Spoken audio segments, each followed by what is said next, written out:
Thanks for watching. If you enjoyed this video, make sure to like and subscribe so you can see more of the Fly Route podcast. I can start it and stop it whenever you want.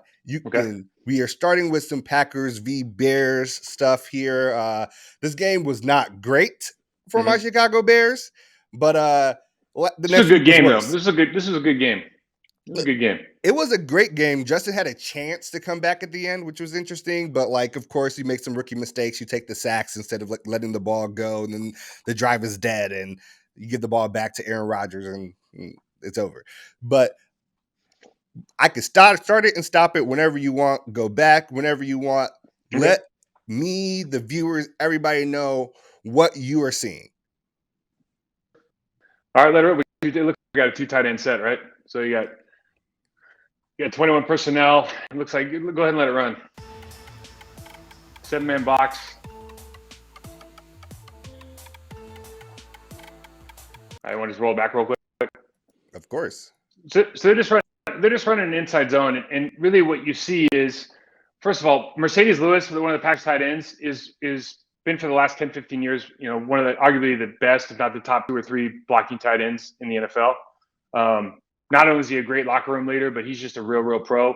And so having him on your side is just such an asset, and it's the reason they've been able to do a lot of things. He's kind of like under the radar, really valuable player for them, because like Tunyon's I think they rated him like the worst, blocking tight end in the league last week or something like that. Like he has no business being in there. So, and I know they brought 81 in. They're trying to do some work, and Lazard's actually trying to get in here. Right, you can see him right here. He's trying to get involved, but this is just like an inside belly play. They're going to try to get 2 double teams if they can, with the center and the left guard, and then the right guard and the right tackle, and really just try to drive those people back.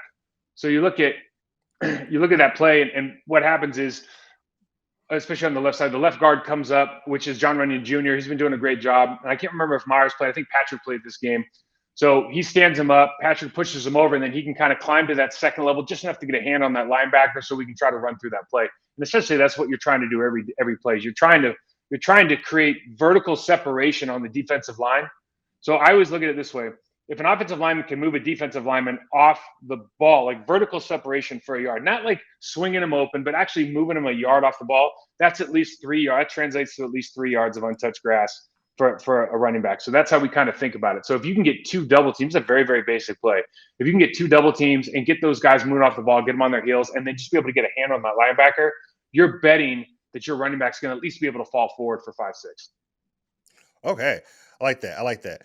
So then we'll move on to the second play here, and it's goal line play for the Packers here. 3rd and goal. Let me know when you wanted to run it and what you see. Yeah, so let's just obviously it's empty formation, and they got a 3-by-2 on the right, and you're just looking at there's because you're on the goal line, everybody's crowding the line of scrimmage. I don't think a lot of people are thinking that Rodgers is going to do a quarterback sneak here. Like a lot of players would spread this, or a lot of teams would spread this out and just like QB draw. They're not really in that position because they kind of almost have a bunch formation on the right when you see it. But you see a lot of people on the line of scrimmage. So what does that tell you? They're probably trying to give an indication that we don't know who's coming if we're looking at it from the Green Bay Packers perspective. Down here, you kind of look at the bottom of the screen. They're obviously going to be playing man-to-man. So, there's a lot of tips already. And so it really turns into like up top, how are they going to switch off those players on the defensive standpoint? I think that's Devontae up top. And then I don't know who the second player is, but they've got 3 up top there. How are they going to switch those players off? Okay. Jones comes back in. That was actually really clean. That's just that tricky shovel to Lazard. Yeah, I mean, this has been actually pretty popular, right? Like Amon Green is funny. We do a podcast. Amon Green was like, everybody thinks this is a new play, man. He was doing this with Big Lawrence, rest in peace, at Nebraska. Man, they were doing this like 20 years ago. But this is a great play in the NFL right now. You see the Chiefs doing this all the time, right? I think once the Chiefs kind of brought it back, everybody else was kind of like, oh, why aren't we doing the same thing? And you see that happen a lot. It's a great place. We used to run it. We used to call it's called a shovel pass. We call it 17-18 shovel pass. And the reason that it's so effective is because it really puts that defensive end who, in this situation, when your tackle disappears and you see that motion guy coming across right in your face, you hesitate and stop. And if you just stop and square your feet up to that quarterback and try to find the ball, it's already too late. Because the route that Lazard's taking is almost right into the end zone. You see like I think that's Quinn on the end, right? Or I can't tell who the right defensive end was right there. But as soon as he squares up, like it doesn't matter. It's over. The play's over. Can't do anything about it. Even if they're running a game and they stunt because the tackle went down, he's always gonna stunt wide at the linebacker position. So more often than not, you're gonna overrun that play. Okay. So we got a little bit of Bears work here. So there's been a Oh, lot of talk geez. about the offensive line for the Bears Yeah, and how rightfully so. okay, so how Yeah. it's atrocious and how the game plans aren't really built for Fields to succeed with that type of offensive line. So I love to get Pro Bowl offensive linemen here. Like, I love to get your insight on this. So Yeah, I let's think you saw this too, just like generally speaking, right? I know they switched it over to Bill Lazor play calling, so there was that honeymoon period where you guys won a couple games, and then now it's like revert back to the mean, which is kind of what always happens, right? It's not like Matt Nagy didn't know what he was doing, right? It's just it's unfortunate, right? That whole narrative, the way they've handled it up there has been, I think, fun for media types, but I think it's difficult for the team. Let's say, why don't you just take a look? So, if you real quick, the Packers, they've got 3-by-2 over the top on both sides, really. So this is kind of, as you look at it, they're just playing pass. Obviously, it's an empty backfield, and you know the narrative in the league right now for most teams with athletic quarterbacks with wide receiver threats is, hey man, we'll let you play from like the 20 to the 30 or the 40 on the opposite side. Right, we're going to give you the field, and we're gonna bear down, no pun intended, like in the red zone, right? We just want to clamp down because we think we're going to score 7 a lot more than you are. And so there's a lot of like free field movement and a lot of just like playing like in a lazy cover 2 shell coverage over the top with a lot of these teams. I don't know if that's what they're going to do here. It looks like they might. And we'll give you the 5-yard. Like basically what they're saying is like, I think your offensive line's terrible, and you're going to make a mistake, whether it's a holding call, whether it's a false start. I think your quarterback's young. He's going to make a decision error, right? So they think that you can't drive the field without making mistakes, and it really only takes one mistake to get you in that like 2nd and long, 3rd and long, and then the game's pretty much over if you don't have a qualified quarterback. Which right now I'm rooting for Justin Fields because I think the NFL is better when the Bears are good, but we need to get there a couple years from now, maybe. Yeah, we'll run the play.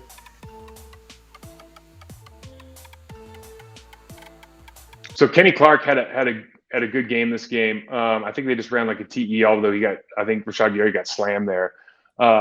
Basically Kenny Clark's been having one of those years where he's not going to pull up. I think he had 2 sacks in this game. He's not going to get a lot of sacks. He's not the kind of player, but he's like an all pro level run defender and just, all around defensive lineman, like full. He's like a Cam Hayward to me, like full package. Rashad Gary is becoming a monster, and you have a double team with your left guard and center. I know you had a chip block when you're tight end to take Gary down, but they were running the game anyway, so it kind of worked out. And you look right here, like, do you have options if you're the quarterback? You've got a guy outside coverage, outside leverage on your tight end out of the backfield, so you might not want to throw that. You look at the 40-yard line with the guy running what looks like a dig route. You can see the shadow of his guy covering, so that's probably a window pass that he could make if he's comfortable making. He might not be comfortable now. Then you look on the other side, which is probably going to be his third read because it's to his left, and he's got that 5-yard out that's covered as well. So he's looking at this like, where do I go with the ball? Right now, I can't see the whole field, but that's how I see it from this perspective. And all of a sudden, Kenny Clark's bull rushing your right tackle, and it's like, oh man, I got to get out of here again. Let's see what happens at the end. Yeah, there's a lot of that. So once he turns his hips to the sideline, play's over. See what I mean? They know he's not going to be able to make a pass. Well, they know. You should know. He better know. But as soon as he's running to his left and his belt buckle is showing to his sideline, man, you better not throw that ball now, right? That's some Pat Mahomes stuff. Like they're not teaching that at quarterback U, right? All right, we got another one here. This is another Packers play. Oh, I'm pretty sure someone gets massively pancaked in this one. No, not this one. Ooh. All right. So, we just missed all the tackles. Well, AJ Dillon's a big man. Like he's a big dude, right? And so, would you want to go back to that play real quick? Yeah. So as you watch this, I think they're going to run the wham, which is when they bring the tight end backside. So we were talking about this. This is what 81's in the game for. So just go ahead and run it. So you'll see on the top of the screen, it's a 2x2, two tight ends, but the one's off to the right. He's hipped off the right tackle, Billy Turner. Okay, there he comes. So yeah, now he goes for that wham block, cuts Quinn, right? So they can basically push everybody to the right to get, again, all we're trying to do is get double teams down the middle. Trying to get double teams up to that linebacker level, and you can just let that other guy play free because they're going to wham block on the backside. Wham block means tight end, for tight ends who can't block, they like 5 years ago, they decided, all right, we're just going to run you backside and have you cut the defensive end to keep him out of the play, keep him honest. And then Lazard's going to come in and try to dig out that safety who's in the box. And now it just kind of turns into. He doesn't get touched. Well, it's because so Royce comes down. So it's almost like an open side counter, right? So Royce comes down, the right guard, and runs the trap game. And they actually cut the ball inside the trapper. So all that means really is, we talked about this before on the shovel play.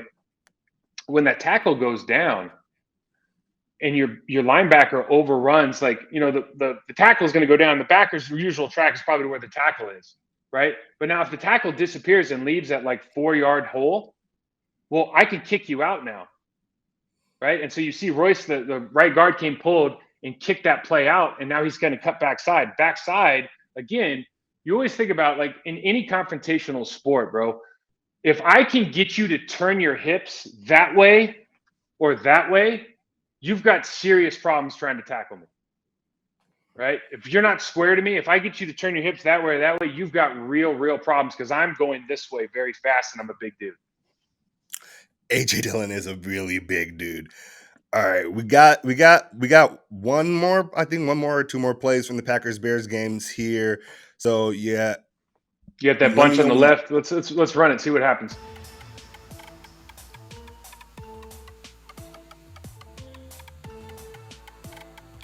So cool screenplay, right? Cool setup because they run Lazard on the backside again, and they're kind of running that counter look. So you see what is the hardest thing for defenses when you got a lot of guys pre-snap motion and post-snap motion, right? Because they have to communicate.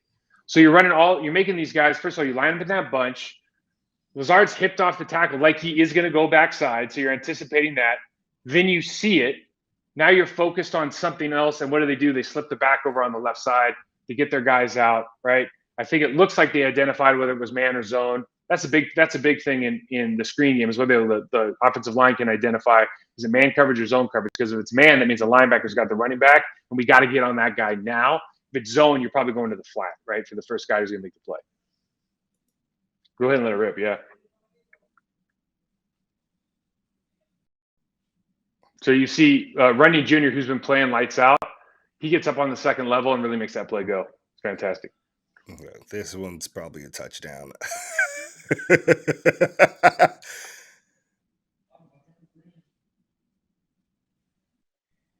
Oh, no, this was not. Okay. Okay, well, wait a second. We talked about this, right? Now, go ahead and rewind. So that's two guys we've talked about. That's Quinn, and I think that's Tunyon. Oh, that makes a lot of sense. You did say he cannot block. Yeah. And it is Tunyon. Yep. He gets pushed right back into the back. Look, so the problem is, if you're a Packers fan, now you can't even bring him in the game, and otherwise I'm going to know it's a pass. Or they'll flare him out to the left, and we're trying to run to the right. He becomes a liability, right? So it's almost like you don't become completely one-dimensional, but you have to now game plan your own player, right? Which is really tough. It's really tough. Yeah, but listen, I love Quinn, man. Quinn's one of those dudes. I got a story about Quinn. I'll screw it up, but the gist of it is, we had two guys that had played for the LA Rams, right? And they were kind of wrestling around, and I was like, we're in the weight room, and Quinn goes, oh yeah, it's all-state wrestler twice or something like that. And I'm like, okay, I could believe it, right? If you saw him, you'd be like, okay, I believe you. And he goes, yeah, but I don't think he started wrestling until his sophomore year in high school. He's like, there was an announcement over the PA. He was walking down the hall. There was an announcement over the PA. He's like, anybody who wants to try out for the wrestling team, get on the bus at 2 p.m. after school. He was like, I think I'll try wrestling. And he was 2-time state champ.